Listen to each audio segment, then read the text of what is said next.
বিশ্বকাপ থাকছে বিশ্বকাপের মতোই। ইনফ্যান্তিনো তার আগের সেই পরিকল্পনা থেকে সরে এসেছেন প্রবল চাপ এবং বিরোধিতার মধ্য দিয়ে। তবে এর মাঝেও ইউএফা কিন্তু একটা আলটিমেটাম দিয়ে দিয়েছে, তার একটা ইঙ্গিতও দিয়ে দিয়েছে ইনফ্যান্তিনো কি তার জায়গায় থাকতে পারবেন কিনা, সেই ইঙ্গিতের সাথে অনেকে এই প্রশ্নটা এখন তুলে দিচ্ছে।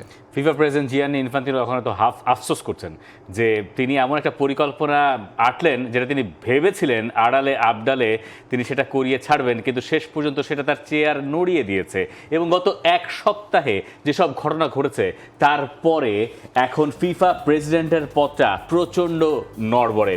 28 জুলাই দ্য টাইমস সহ একাধিক সংবাদ মাধ্যমে ফিফা প্রেসিডেন্ট জিয়ানি ইনফ্যান্তিনোর নতুন পরিকল্পনার খবর যখন প্রকাশ হয়, সেই খবরে দাবি করা হয় বিশ্বকাপ সহ ফিফার কিছু টুর্নামেন্টের মালিকানা অংশ বেসরকারি বিনিয়োগকারীদের কাছে বিক্রির পরিকল্পনা করছেন ফিফা প্রেসিডেন্ট। প্রতিটি ড্রিম প্রজেক্ট শুরু হয় একটি সিকিউরড কানেকশন থেকে, which is the world class cable brand। একটি নিরাপদ সংযোগ যা কানেক্ট করে আমাদের আজকের ডিজাইন সাথে আগামীর স্মার্ট ফিউচার। ওয়ালটন কেবলস, নিরাপদ আগামীর সংযোগ। ওই একই দিনে ফিফা তার ওই বিবৃতি দিয়ে জানিয়ে দেয় যে খবরটা সত্যি। 29 জুলাই ফিফার 211 সদস্যের কাছে প্রেসিডেন্ট চিঠি পাঠান। সেই চিঠিতে জানানো হয় যে যদি আপনি এর পক্ষে ভোট দেন তাহলে সব মিলে 40 মিলিয়ন বা $4 কোটি অ্যাসোসিয়েশনগুলো পাবে, আর সেপ্টেম্বর 19-এর ভেতরে হ্যাঁ ভোট প্রদান করলে ইনিশিয়ালি যে 2 কোটি পাওয়ার কথা সেই $2 কোটি ঢুকে যাবে। 30 এবং 31 জুলাই ইউএফার 55 সদস্যের যে দেশগুলো রয়েছে তারা সবাই মিলে বিশ্বকাপ বয়কটের সিদ্ধান্ত নিয়েছিল, এবং সেই সিদ্ধান্তের পরে একই সঙ্গে কনকাকাফের 41 সদস্যের এই যে কনকাকাফ রয়েছে তারাও ওই একই সঙ্গে যোগ দেয়। 31 জুলাই এএফসির বিবৃতি, তারা জানিয়ে দেয় যে ইনফ্যান্তিনোর পরিকল্পনা তারাও বর্জন করছে, ইউএফা এবং কনকাকাফের পাশে তারাও দাঁড়াচ্ছে। 31 জুলাই ফিফা বিবৃতিতে জানায় মিডিয়াকে তারা দোষারোপ করে ফুটবল কারো কাছে বিক্রির জন্য নয় বলে জানিয়ে দেয় তারা। সেই 31 জুলাইতেই ইনফ্যান্তিনোর অন্যতম সিনিয়র উপদেষ্টা কার্লোস কারদেইরা পদত্যাগ করেন। ফিফার গভর্নিং বডিও এই ব্যাপারে কিছু জানতো না বলে সিওও কেভিন লামোর বিস্ফোরক এক মন্তব্য করেন। 1 আগস্ট সমালোচনার মুখে এই এফএফই পরিকল্পনা নিয়ে আর না আগানোর ঘোষণা ইনফ্যান্তিনো দেন। এরপরে ওই 1 আগস্টই এই পুরো ব্যাপারটা রিভিউ করার দাবি জানিয়ে আসছে কনকাকাফ এবং ইউএফা, এবং এখন বলা হচ্ছে জিয়ান্নি ইনফ্যান্তিনো যিনি আবারও নির্বাচনে দাঁড়াবেন বলে মন স্থির করেছেন, এবং সেই নির্বাচন আগামী বছরের মার্চ মাসে, তার আগে নভেম্বর পর্যন্ত আপনি ক্যান্ডিডেট দিতে পারবেন।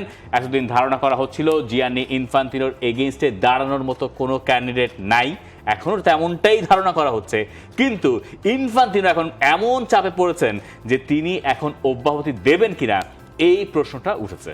দেখেন, এই জায়গায় ইউএফা যখন হচ্ছে গিয়ে আপনার অনাস্থাটা জানিয়ে দেয়, এরপর থেকেই কিন্তু সবকিছু শুরু হয়ে যায়। এর আগেও কিন্তু আমরা যেটা দেখেছিলাম যে ইনফ্যান্তিনো সবসময় নির্বাচন হচ্ছে গিয়ে তিনি মানে একচ্ছত্র আধিপত্য দিয়ে ওই 2016 সাল থেকে তিনি সবগুলো নির্বাচনে জিতে এসেছিলেন, এবং ইউএফার সাথে কিন্তু তার যে সম্পর্ক খুব একটা খারাপ ছিল তেমনও নয়। তিনি নিজে ইউএফাতে চাকরি করতেন, মানে তিনি ইউএফার বেসিক্যালি মানে সিইও ছিলেন, যিনি ওখান থেকে চাকরি করে ফিফার ওই টালমাটাল অবস্থায় গিয়ে তারপর ফিফার হাল ধরেছেন। তো এরপর দেখেন ইনফ্যান্তিনোকে নিয়ে বিতর্কর কিন্তু কোনো অবসান হচ্ছিল না। এই ওয়ার্ল্ড কাপের সময়ও যদি দেখেন সেখানেও বিতর্ক কিন্তু ফিফা এবং ইনফ্যান্তিনোকে নিয়ে ছিল। ধরেন ওই বালোগানের রেড কার্ড থেকে ট্রাম্পের হচ্ছে ইন্টারফেয়ার করা, ইনফ্যান্তিনোর ওই যে পিস প্রাইজ থেকে শুরু করে সব কিছু, 2034 বিশ্বকাপের সৌদি আরবকে সেই নমিনেশনটা দিয়ে দেওয়া, এগুলো নিয়ে ইনফ্যান্তিনোর বিপক্ষে সমালোচনা ছিল। কিন্তু যখন তিনি এই স্টেপটা নিলেন তখন মনে হলো যে পুরো ওয়ার্ল্ড আসলে ইনফ্যান্তিনোর এগেনস্টে চলে গেল। আপনি দেখেন একদিক থেকে সদস্য দেশগুলোর জন্য উনি কিন্তু একটা বড় অঙ্ক এখানে তিনি দিয়েছিলেন, কারণ তিনি চেয়েছিলেন ওই জায়গাটায় সদস্য দেশগুলো, যেমন আপনি বাংলাদেশের কথাই চিন্তা করেন, বাংলাদেশের জন্য $2 কোটি কিন্তু আপনার ফুটবলের উন্নয়নের জন্য কম না, ইটস এ হিউজ টাকা। এবং হচ্ছে আপনি যখন ওই সাইকেলটা শেষ করবেন তখন আপনি আরো $2 কোটি হচ্ছে গিয়ে পাবেন। কিন্তু ওই জায়গায় ওই যে সংস্থাগুলো আসলে একটা স্ট্যান্ড আউট মানে পজিশন তাদের ছিল। আপনি দেখেন এই এএফসি যিনি প্রেসিডেন্ট তিনি তো 2016 সালে ইনফ্যান্তিনোর কাছেই সালমান তিনি হেরেছিলেন। তিনিও হচ্ছে গিয়ে অনাস্থা দিয়ে দিয়েছেন। উয়েফার থেকে সেই জিনিসটা এসেছে। এখন তো কথা হচ্ছে ইনফ্যান্টিনো যদি সেই টার্মটা কমপ্লিট না করতে পারেন তখন আসলে পরবর্তী নামগুলোকে, এখন আমরা দেখছি ইন্টারন্যাশনাল মিডিয়াতে সেই নামগুলো কিন্তু হাজির হয়ে যাচ্ছে এক এক করে।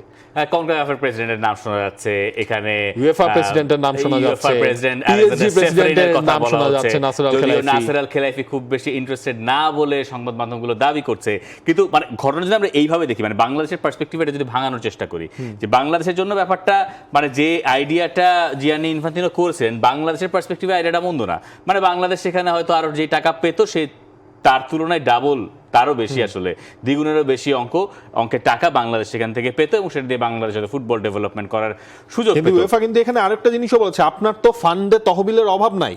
হ্যাঁ, এইখানে আসি, মানে কেন এইটা বাংলাদেশ অপোজ করলো যে ফান্ডে তহবিলের টাকার অভাব নাই, কিন্তু তহবিল এই যে ফিফা যতবার মানে ধরেন 32 দেশ থেকে 48 দেশে বিশ্বকাপ রূপান্তর হলো, টিকিটের দাম বাড়লো, ব্রডকাস্ট রাইটস বাড়লো, এই যে টাকাটা ফিফা অর্জন করছে, ফিফা তো একটা মানে লাভজনক প্রতিষ্ঠান না, সে তো আসলে মানে এমনভাবে টাকা উপার্জন করবে যে টাকাটা আবার সে তার সদস্য দেশদেরকেই দেবে।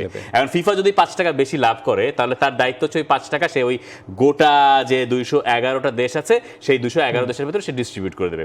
এখন এই টাকার অঙ্ক দিয়ে অনেকে চিন্তা করেছিলেন যে এই ধরনের যে দেশগুলো রয়েছে হয়তো ইউএফএ এই ব্যাপারে অপোজ করেছে, কিন্তু হয়তো এশিয়া, হয়তো আফ্রিকা, তারা অপোজ না করলে সেখান থেকে ইনফান্তিনো এখান থেকে বেরিয়ে যেতে পারবেন। কিন্তু ইউএফএ এটার বিরোধিতা করেছে কিছু ফুটবলের একেবারেই মানে এসেন্স বলতে যা বুঝি সেই সব কারণে। ধরুন আপনি আপনার ওই ওয়ার্ল্ড কাপের বা ফিফার যে ধরনের টুর্নামেন্ট আছে, এই টুর্নামেন্টের একটা জিনিসপত্র আপনি ভালো কথা একটা বেসরকারি প্রতিষ্ঠানের কাছে বিক্রি করে দিয়েছেন, এখন তাদের একটা প্রভাব থাকবে। ধরেন যে হাফ টাইম শো নিয়ে আসবে, যেই টাকা দিয়ে টিকিট কাটবেন সেই টিকিটের দাম হবে আরো, এখন তো এমনিই বাড়ছে, সেটার আরো 3 গুণ 4 গুণ বেশি করা হইলো। এরপর ধরেন খেলার টাইম নিয়ে একটা টানাটানি হইলো, তারপরে ধরেন যে 4 বছর পর ওয়ার্ল্ড কাপ, কারো মনে হইলো যে 2 বছর পর, ইনফান্তিনো নিজেই তো বলেছিলেন যে 2 বছর পর ওয়ার্ল্ড কাপ, তো এইগুলা করা হলো। এইগুলার ফলে ফুটবলের যে আদি এবং অকৃত্রিম ব্যাপারটা, এইটা স্পেশালি বিশ্বকাপের সেটা নষ্ট হয়ে যেতে পারে।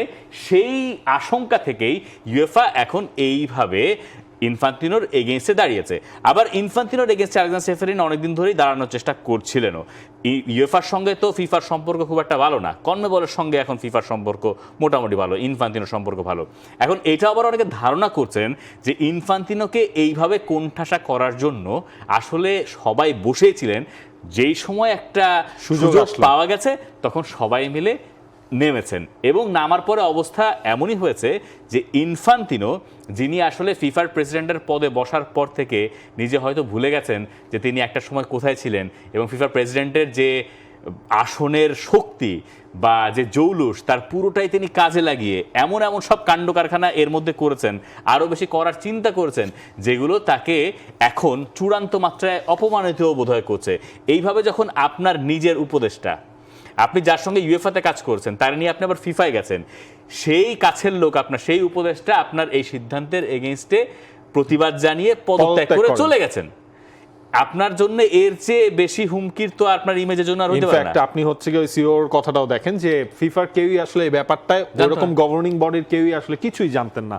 সুতরাং এই সব কিছুই পুরোপুরি হিতে বিপরীত হয়ে গেছে ইনফ্যান্তিনোর, এবং আগামী কয়েকটা মাস ইনফ্যান্তিনো তার এই জবটা আসলে কন্টিনিউ জব বা হচ্ছে এই রোলটা কন্টিনিউ করতে পারবেন কিনা, এখন এটাই হচ্ছে গিয়ে বড় প্রশ্ন। এবং মাঝখান দিয়ে যদি আপনার সেফেরিনের মতো কেউ যদি ওই স্ট্যান্ডটা আসলে নিয়ে নেয়, তখন হয়তো আমরা নতুন কিছুই আগামী ফিফা ইলেকশনে আমরা দেখতেই পারি, যে কাউন্সিলটা রয়েছে মার্চ মাসে। হয়তো আবার যদি এর মধ্যে যেটা ইনফান্তিনো হয়তো করবেন যে তার ইমেজটা ক্লিয়ার করার চেষ্টা করবেন, মানে তার এগেন্সে দাঁড়ানো, ফিফা প্রেসিডেন্টের এগেন্সে দাঁড়ানো তো খুব কঠিন। মানে সেপ ব্ল্যাটার তো এমনি এমনি সরেন নাই, সেপ ব্ল্যাটারকে সরিয়ে দেওয়া হয়েছিল। ফিফা প্রেসিডেন্টের পদটা আসলে অনেকটা ওই রকমই হয়ে দাঁড়ায় কখনো কখনো। দেখা যাক এই সাগা তবে আপাতত শেষ, যে অন্তত পক্ষে বিশ্বকাপ এবং ফিফার এই ধরনের টুর্নামেন্ট বিক্রির জন্য না, বিক্রি হচ্ছে না এইটুকু নিশ্চিত। কিন্তু জিয়ান্নি ইনফান্তিনো আসলে শেষ পর্যন্ত তার চেয়ার টেকাতে পারবেন কিনা এখন প্রশ্ন হয়ে দাঁড়িয়েছে। সেটা আগামী কয়েকদিন সম্ভবত এই ব্যাপারে আমরা আরো বেশ কিছু ঘটনা দেখতে পাবো। আপনার কি মনে হয় ইনফান্তিনো থাকবেন? ইনফ্যান্তিনো থাকবেন, তার প্রতিপক্ষ দাঁড়িয়ে যাবে, এবং সেটা যদি দাঁড়ায় তাহলে ওই মার্চের নির্বাচনে তার অবস্থা বেশ নড়বড়ে হয়ে যেতে পারে। For more updates, subscribe to our YouTube channel and click on the bell icon. Follow us on Facebook and Instagram. Download T-Sports app to enjoy exciting games and highlights. Visit tsports.com.